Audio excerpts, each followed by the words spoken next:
എൻ്റെ എത്രയും സ്നേഹം നിറഞ്ഞ സിഥിരിയം ചാനലിൻ്റെ സുഹൃത്തുക്കളെ, എല്ലാവർക്കും ആത്മനമസ്കാരം. സുഹൃത്തുക്കളെ, ഇന്ന് നമുക്ക്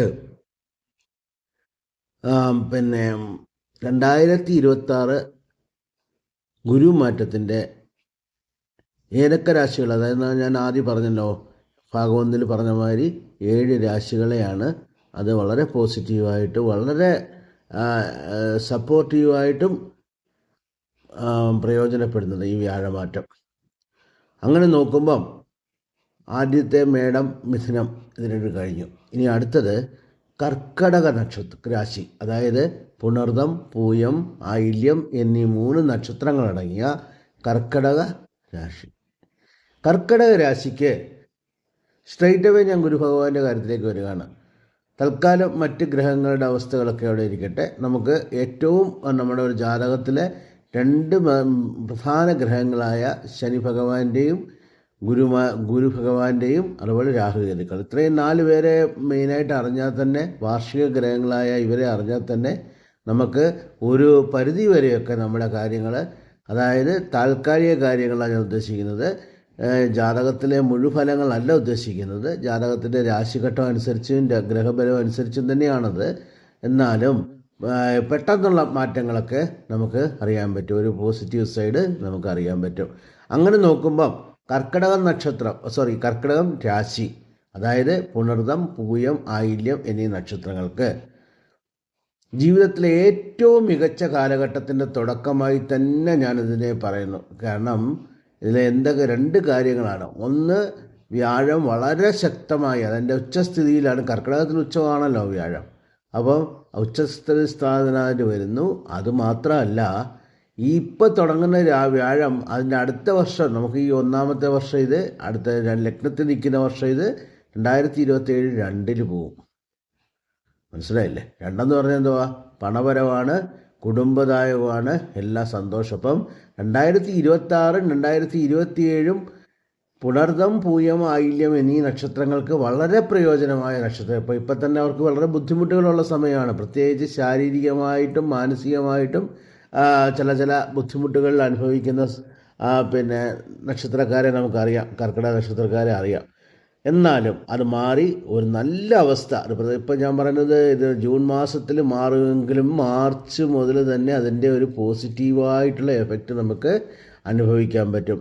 കടബാധ്യതകൾ കുറയും, സാമ്പത്തിക സ്ഥിരത ലഭിക്കും, രോഗദുരിതങ്ങൾ മാറും, ശത്രുക്കൾ ഇല്ലാതാകും, കോടതി കേസുകളിൽ അനുകൂലമായ ഒരു ഫലമുണ്ടാകും, സർക്കാർ ജോലി ലഭിക്കും, അതിനുള്ള ചാൻസ് വളരെ കൂടുതലാണ്. അതുപോലെ വിദേശത്തേക്കൊക്കെ പോകാൻ തയ്യാറായിരിക്കുന്നവർക്ക് വിദേശ യോഗവും ലഭിക്കാനുള്ള നല്ല ഒരു സമയമാണ്. അതുപോലെ നിങ്ങളുടെ ഒരു മനസ്സിലെ പല ആഗ്രഹങ്ങളും പൂർത്തീകരിക്കുന്ന ഒരു സമയമാണെന്ന് തന്നെ പറയാം. ഒരു 10% നിങ്ങൾ ശ്രമിച്ചാൽ 100% നിങ്ങൾക്ക് അതിന് ഫലം കിട്ടും. അതാണ് ഈ ഒരു അവസ്ഥയുടെ പ്രത്യേകത. ഓക്കെ, അപ്പം തീർച്ചയായിട്ടും പൂയം നക്ഷത്രത്തിനും പുണർദം നക്ഷത്രത്തിനും ആയില്യം നക്ഷത്രത്തിനും ഇത് വളരെ പ്രയോജനമാണ്. പുണർദത്തിൻ്റെ, അതായത് ഞാൻ പറയുന്നത് പുണർദം മുഴുവനില്ല, പുണർദത്തിൻ്റെ അവസാന നാഴികകളും പൂയവും ആയില്യവും. ഓക്കെ, അടുത്തത് കന്നിരാശിയെയും ഇത് വളരെ പ്രയോജനപ്പെടും കേട്ടോ. അതായത് കന്നിരാശിയുടെ, അതായത് ഉത്തരം, അത്തം, ചിത്തിര നക്ഷത്രങ്ങൾ, ചിത്രയുടെ 1ഉം 2ഉം ഭാഗങ്ങൾ, അതാണ് കന്യാരാശി എന്ന് പറയുന്നത് അല്ലേ. അപ്പം ഉത്തരം, അത്തം, ചിത്തിര നക്ഷത്രം അത്യുത്തമമായ നേട്ടങ്ങൾ തന്നെ നിങ്ങൾക്ക് സംഭവിക്കും. കാരണം വ്യാഴം 11ാം ഭാവത്തിൽ സഞ്ചരിക്കുകയാണ്. വ്യാഴം 11ാം ഭാവത്തിൽ സഞ്ചരിക്കുന്ന മാത്രമല്ല, ഉച്ചത്തിൽ സഞ്ചരിക്കുകയാണ്.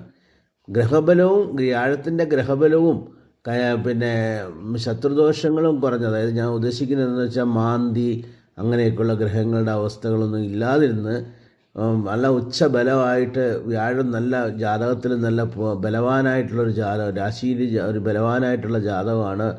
അതുപോലെ മറ്റ് അതായത് ശനി ഭഗവാന്റെ വീക്ഷണം, ഇതെല്ലാം കൂടെ നമ്മളൊന്ന് കമ്പയർ ചെയ്ത് രാഹുകേതുക്കളുടെ നിപ്പ്, ഇതിനെല്ലാം കൂടി നമ്മളൊന്ന് ആലോചിച്ച് നോക്കേണ്ടിയിരിക്കുന്നു. എന്നാലും അത് തീർച്ചയായിട്ടും നമ്മുടെ ജാതകം വന്നിട്ട് ഒരു അസ്ട്രോളജറെ കൊണ്ട് തന്നെ നോക്കിച്ചാലേ അത് കൂടുതൽ നമുക്ക് കറക്റ്റായിട്ടുള്ള ഫലം കിട്ടുകയുള്ളൂ. എന്നാലും തീർച്ചയായിട്ടും കന്നിരാശിക്ക് മറ്റവസ്ഥകളൊന്നും ഇല്ല, മറ്റ് ദോഷവശങ്ങളൊന്നും ഇല്ലയെന്നുണ്ടെങ്കിൽ തീർച്ചയായിട്ടും നല്ല ഒരു സമയമാണെന്ന് പറയാം. ദശാബുദ്ധിയും സപ്പോർട്ട് ചെയ്യണം, പിന്നെ രാശിയിലുള്ള നമ്മൾ ജന്മജാതകവും നമുക്ക് സപ്പോർട്ട് ചെയ്യണം. ഇതൊക്കെ കൂടിയാണെങ്കിൽ ഒരു ഒരു എന്താ പറയുന്നത്, വളരെ ചക്രവർത്തി യോഗം വരയ്ക്കും ഉണ്ടാകാനുള്ള നല്ല ഒരു സമയമാണിത്. അതായത് പുതിയ ബിസിനസ് ആരംഭിക്കാൻ പറ്റിയ സമയം, സാമ്പത്തികമായ ഉയർച്ചയ്ക്ക് പറ്റിയ സമയം, പിന്നെ മാതൃസമാനമായിട്ടുള്ള ആൾക്കാർക്ക് ആരോഗ്യത്തിന് മെച്ചം, ഗൃഹനിർമ്മാണം പൂർത്തീകരണം, പാഴ്ചിലവുകൾ കുറയും, തിരിച്ചു കിട്ടുമെന്ന് കരുതാത്ത പണം പോലും ലഭിക്കുന്ന സമയമാണെന്ന് പറയാം. ദാമ്പത്യ ജീവിതത്തിൽ ഐക്യം വർദ്ധിക്കും.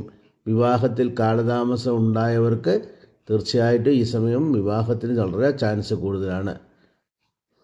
അപ്പോൾ സുഹൃത്തുക്കളെ, ഞാനിപ്പം ഈ 2 രാശികളുടെ ഫലം പറഞ്ഞെങ്കിലും ഇതിന് പരിഹാരങ്ങൾ, അതായത് ഈ പരിഹാരങ്ങൾ ഞാൻ പറയുന്നത് എന്തിനാണെന്ന് വെച്ച് കഴിഞ്ഞാൽ, സപ്പോസ് നമ്മുടെ ജാതകത്തിൽ ദോഷവശങ്ങളായിട്ടുള്ള ഗ്രഹങ്ങളുണ്ടെങ്കിലോ അല്ലെന്നുണ്ടെങ്കിൽ ഇപ്പോൾ ഇരിക്കുന്നതിനേക്കാട്ടിൽ കൂടുതലും നമുക്ക് വ്യാഴത്തിന് ഉച്ചപ്പെടുത്താനുമായിട്ടുള്ള പരിഹാരങ്ങളാണ്.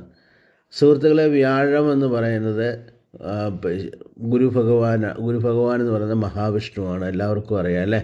അപ്പം ഗുരുഭഗവാന്റെ അനുഗ്രഹം വായിക്കുക എന്നുള്ളതാണ് ആത്മീയമായി ആദ്യം ചെയ്യേണ്ടത്. അതിന് നിങ്ങൾക്ക് ചെയ്യാൻ പറ്റുന്നത്, വ്യാഴത്തിൻ്റെ ധാതു എന്താണെന്ന് പറഞ്ഞാൽ നെയ്യാണ് എപ്പോഴും. അപ്പോൾ ഒരു നെയ്വിളക്ക്, തീർച്ചയായിട്ടും ഈ നെയ്വിളക്ക് അത് ഒന്നിൽ വ്യാഴത്തിൻ്റെ നക്ഷത്രത്തിലോ അല്ലെന്നുണ്ടെങ്കിൽ നമ്മുടെ ജാതകത്തിൻ്റെ 6ാമത്തെ നക്ഷത്രത്തിലോ അല്ലെങ്കിൽ നമുക്ക് വ്യാഴാഴ്ചയോ ഇങ്ങനെ ആ വ്യാഴവുമായിട്ട് ബന്ധപ്പെട്ട സമയത്ത് തീർച്ചയായിട്ടും നിങ്ങൾക്ക് ഈ ഒരു കാര്യം ചെയ്യുക. ഒരു നെയ്വിളക്ക് മഹാവിഷ്ണുവിന് നേദിച്ചാൽ അതിൽ പര ഒരു സൗഭാഗ്യം ഇല്ല. അതുമാത്രമല്ല, വേറൊരു സൂക്ഷ്മതയോടെ പറയാം. പഞ്ചഭൂതദായകമായി നോക്കുമ്പം കർക്കടക രാശി എന്ന് പറയുന്നത് ജലരാശിയാണ്, അറിയാമല്ലോ. അപ്പോൾ ഈ ജലരാശി ആകുമ്പോൾ തന്നെ കർക്കടകത്തിലേക്കാണ് ഗുരുഭഗവാൻ വരുന്നത് എന്നുള്ളത് കൊണ്ട് തന്നെ അഭിഷേകം ചെയ്താൽ ഏതും കൂടുതൽ പ്രയോജനപ്പെടും. നമ്മൾ പഞ്ചഭൂത തത്വപ്രകാരം പരിഹാരം എടുക്കുകയാണെങ്കിൽ അഭിഷേകത്തിലേക്ക് പോവുക.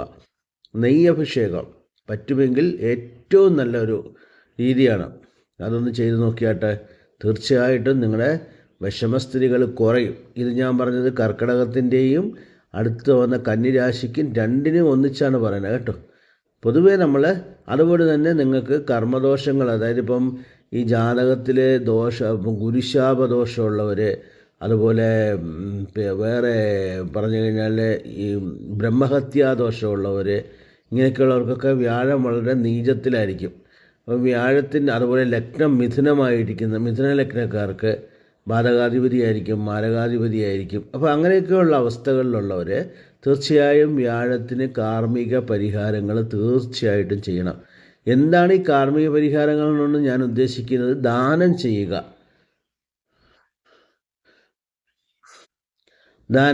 അതായത് പിന്നെ നമുക്ക് ചെയ്യാൻ പറ്റുന്നത് നെയ്യ് ദാനം ചെയ്യാം. അതുപോലെ കടല, നമ്മൾ പറയത്തില്ലേ വെളുത്ത കടല എന്നൊക്കെ പറയില്ലേ, വെളുത്ത കടല, അതും തീർച്ചയായിട്ടും നല്ലൊരു പരിഹാരമാണ്. അതുപോലെ വ്യാഴാഴ്ച ദക്ഷിണാമൂർത്തിക്ക് കടല കൊണ്ടൊരു മാലയൊക്കെ ഉണ്ടാക്കിയിടാൻ പറ്റുന്ന സ്ഥലമാണ്, സാഹചര്യങ്ങളാണെന്നുണ്ടെങ്കിൽ അത് ചെയ്യുക. വളരെ വളരെ പ്രയോജനം ചെയ്യും. അപ്പോൾ ഇങ്ങനെയൊക്കെയുള്ള പരിഹാരങ്ങൾ നമുക്ക് ധാരാളമായിട്ട് ചെയ്യാം. ഓക്കെ. അപ്പോൾ എൻ്റെ സുഹൃത്തുക്കളെ, നിങ്ങൾക്ക് ഞാൻ കർക്കിടകക്കാർക്കും പ്രത്യേകിച്ച് പിന്നെ കന്നിരാശിക്കാർക്കും വളരെ നല്ല ഫലങ്ങളാണ്. ഇനിയും ഇപ്പോൾ നമ്മൾ 4 രാശിക്കാരുടെ കാര്യങ്ങൾ പറഞ്ഞു. ഇനി അടുത്ത രാശിക്കാർക്കുള്ളത് അടുത്ത വീഡിയോയിൽ, അടുത്ത 3ാമത്തെ ഭാഗമായിട്ട് ഞാൻ ഇടുന്നതായിരിക്കും. എല്ലാവർക്കും എൻ്റെ സന്തോഷം അറിയിച്ചുകൊള്ളുന്നു. എല്ലാവരുടെയും അനുഗ്രഹം എനിക്ക് ആവശ്യമാണ്. നിങ്ങൾ തീർച്ചയായിട്ടും ഒരു സോൾ ചെയ്യുന്ന നല്ല കാര്യങ്ങൾ, അതെന്തും ആയിക്കോട്ടെ, അത് വന്നിട്ട് തീർച്ചയായിട്ടും അവരവർക്ക് തന്നെയാണ് പ്രതിഫലിക്കുന്നത്. അറിയാമല്ലോ, നമ്മൾ ആധുനിക ശാസ്ത്രം പറയുന്ന പോലെ ഏതും നമ്മൾ പോസിറ്റീവായിട്ട് ചെയ്താലും അതിന് തീർച്ചയായിട്ടും ഒരു പോസിറ്റീവ് ഫലം നമുക്ക് യൂണിവേഴ്സ് തരും. അതുപോലെ തന്നെ നെഗറ്റീവ് ചെയ്താലും ഇന്നല്ലെങ്കിൽ നാളെ അതിന് ഒരു നെഗറ്റീവ് ഫലം യൂണിവേഴ്സ് തരും. അപ്പോൾ ഇതാണ് പൊതുവേ ഉള്ള വലിയ വലിയ തത്വത്തിലൊക്കൊണ്ടൊന്നും നമ്മൾ പോകണ്ട. ചെറിയ, അതായത് ഒന്ന് അറിച്ചുകൊള്ളുക, മറ്റുള്ളവരെ ദ്രോഹിച്ചാൽ നമ്മൾക്ക് തീർച്ചയായിട്ടും മാനസികമായി പോലും ദ്രോഹിച്ചാൽ തീർച്ചയായിട്ടും അതിന് ഫലം ഒരു ദിവസം ഉണ്ട്.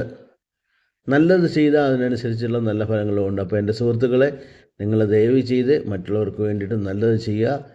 നിങ്ങൾ എൻ്റെ വീഡിയോ ലൈക്ക് ചെയ്യുക, ഷെയർ ചെയ്യുക, പോസിറ്റീവായിട്ടുള്ള കമൻറ്റ്സ് തരിക. ആർക്കെങ്കിലും ജാതകം നോക്കണം, ജാതകത്തിലെ ദോഷവശങ്ങൾ മനസ്സിലാക്കണം, അതിനുള്ള പരിഹാരങ്ങൾ എത്തണമെന്നുണ്ടെങ്കിൽ എനിക്ക് നിങ്ങൾ വാട്സപ്പിലൂടെ പിന്നെ മെസ്സേജ് അയക്കാം. നമുക്ക് അതിനെപ്പറ്റി ഡിസ്കസ് ചെയ്ത് നല്ല ഒരു സൊല്യൂഷൻസ് എടുക്കാം. ഞാൻ പ്രത്യേകിച്ചും ചെറുപ്പക്കാരുടെ കാര്യത്തിലും കുട്ടികളുടെ കാര്യത്തിലും ഇത് വളരെ നല്ലതാണെന്ന് തോന്നുന്നു. കാരണം നമുക്ക് വരാൻ പോകുന്ന ദോഷാവസ്ഥകൾ വെറും ഒരു തൽക്കാല ഫലം മാത്രമല്ല ഈ ജാതകം എന്ന് പറയുന്നത്. നമുക്ക് ഏത് അവസ്ഥയിലേക്ക് കൊണ്ടുപോകാം, കുട്ടികളെ ഗൈഡ് ചെയ്യാം. അവർക്ക് എന്തൊക്കെ ദോഷമായിട്ടുള്ള സമയം ഉണ്ടെങ്കിൽ അതിനെന്താണ് നമ്മൾ പരിഹാരം ചെയ്യേണ്ടതൊക്കെ നേരത്തെ മനസ്സിലാക്കിയാൽ പല കുടുംബങ്ങളും പല ഇതിൽ നിന്നും രക്ഷപ്പെടാൻ പറ്റും. അതാണ് സത്യം. അപ്പം എല്ലാവർക്കും എൻ്റെ കൂപ്പുകൈ. നമസ്കാരം.